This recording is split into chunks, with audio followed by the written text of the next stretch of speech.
L'attention du monde entier vient d'être attirée sur un point de la côte française, Dieppe. À l'aube du 19 août, des troupes anglaises, américaines et canadiennes tentent de prendre pied sur la plage de Dieppe.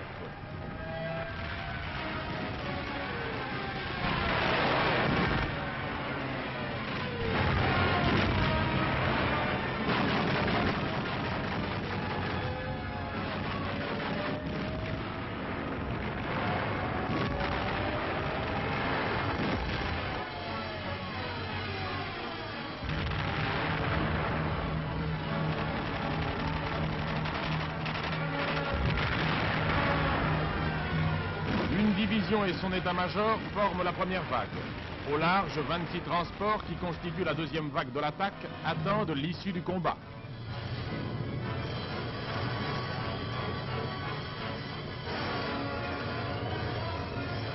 La radio britannique devait déclarer le lendemain « Nos troupes furent reçues par un véritable rideau de feu ». Il ne fut pas possible aux assaillants de réduire au silence la défense allemande et les conséquences de cet échec se firent sentir pendant toute la durée des opérations.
Maintenant près de 16 heures, la tentative a totalement échoué.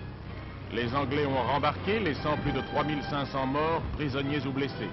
La bataille est terminée.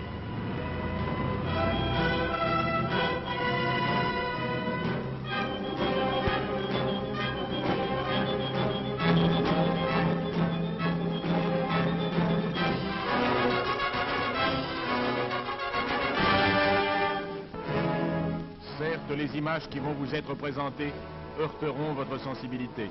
Elles ne sont hélas que la cruelle vérité de la guerre.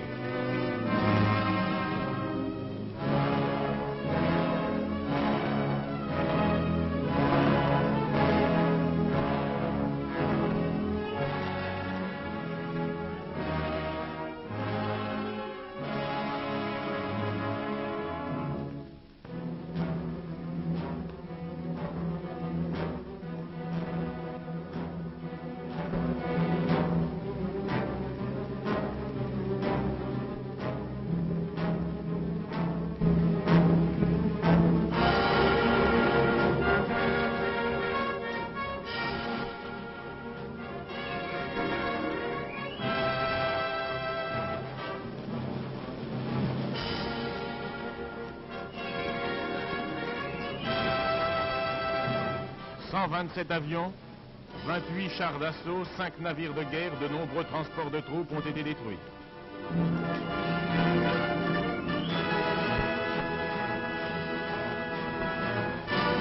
Le gouvernement allemand a reconnu la bravoure téméraire de ces jeunes hommes que le haut commandement britannique a sacrifié avec une désinvolture qui a étonné tous les techniciens militaires.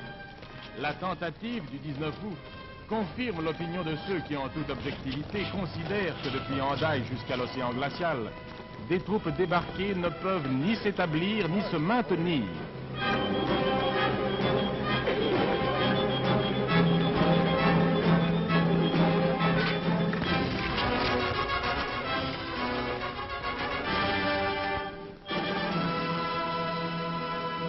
Prise 24 heures plus tard, ces vues montrent combien la population civile, par son remarquable sang-froid, méritait l'hommage que devait lui rendre le gouvernement du maréchal. En plein combat, les Diepois ont lutté contre les incendies et ravitailler ou porter secours aux défenseurs. C'est en reconnaissance de cette attitude digne et courageuse que le chancelier Hitler a fait libérer tous nos prisonniers de la région de Dieppe.